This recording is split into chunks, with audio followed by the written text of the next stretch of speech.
Le réveil des dons naturels. Écoute cette parole. Elle ne s'adresse pas seulement aux pasteurs, aux prophètes ou aux chantres. Elle s'adresse à toi, enfant de Dieu, que le Seigneur a placé dans un domaine particulier, avec une grâce, une intelligence, un savoir-faire, un don naturel. Autrefois, on croyait que servir Dieu, c'était uniquement prêcher, chanter ou imposer les mains. Mais le Saint-Esprit te dit aujourd'hui, je t'ai aussi donné des dons naturels, et je veux les réveiller. Oui, les dons spirituels viennent d'en haut, prophétie, guérison, miracles, discernement, etc. Mais il y a aussi les dons naturels, ces capacités que Dieu t'a confiées pour manifester sa gloire dans le monde. Tu es médecin? Ton intelligence, ta précision, ton sens du soin ne viennent pas du hasard. Chaque fois que tu guéris un malade, tu manifestes un trait du cœur de Dieu, celui qui restaure. Mais si tu exerces sans révéler Christ, alors ton don reste endormi.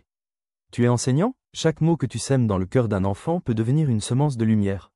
Mais si tu enseignes sans prier, sans voir l'enfant comme une âme confiée à Dieu, ton don perd sa dimension céleste. Tu es journaliste? Tu as reçu la parole, le discernement, la capacité d'informer et d'influencer. Mais si ta bouche ne proclame pas la justice et la vérité, tu deviens une voix sans flamme. Tu es entrepreneur, artiste, ingénieur, agriculteur, infirmier, coach, étudiant. Ton don, c'est ton champ de mission. Dieu t'a placé là pour que ta lumière brille au milieu de ton domaine, pas pour que tu t'y perdes. Mais regarde l'Église d'aujourd'hui, beaucoup dorment avec leurs dons naturels enterrés. Ils sont devenus des chrétiens fatigués, distraits, chargés, qui séparent le spirituel du professionnel. Pourtant, Dieu ne t'a jamais demandé de choisir entre ton travail et ton service.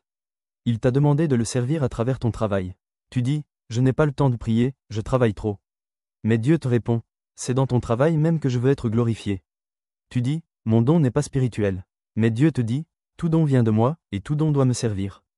Romains 12/6 dit, nous avons des dons différents selon la grâce qui nous a été accordée. Et 1 Pierre 4:10 ajoute, comme de bons dispensateurs des diverses grâces de Dieu, que chacun mette au service des autres le don qu'il a reçu. Cela veut dire que Dieu te demandera des comptes, non seulement sur ta vie spirituelle, mais aussi sur tes dons naturels. Qu'as-tu fait de cette intelligence? De cette créativité? De cette position d'influence? De cette capacité d'aimer, de gérer, d'enseigner, de créer, d'inspirer? Le réveil ne viendra pas seulement des prédicateurs sur les chaires, mais des hommes et femmes de Dieu dans les hôpitaux, les écoles, les médias, les administrations, les entreprises. Le réveil viendra quand chaque enfant de Dieu comprendra que son bureau, son atelier, sa salle de classe, son micro, est un hôtel pour Dieu.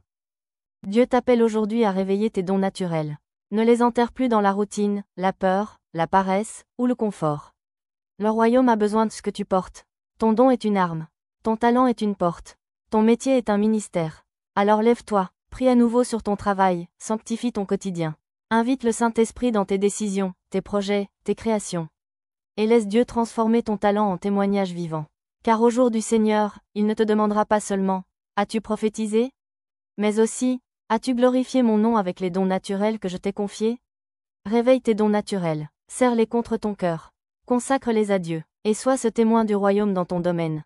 Fais briller ta lumière devant les hommes, afin qu'ils voient tes bonnes œuvres, et qu'ils glorifient ton Père qui est dans les cieux. Matthieu 5:16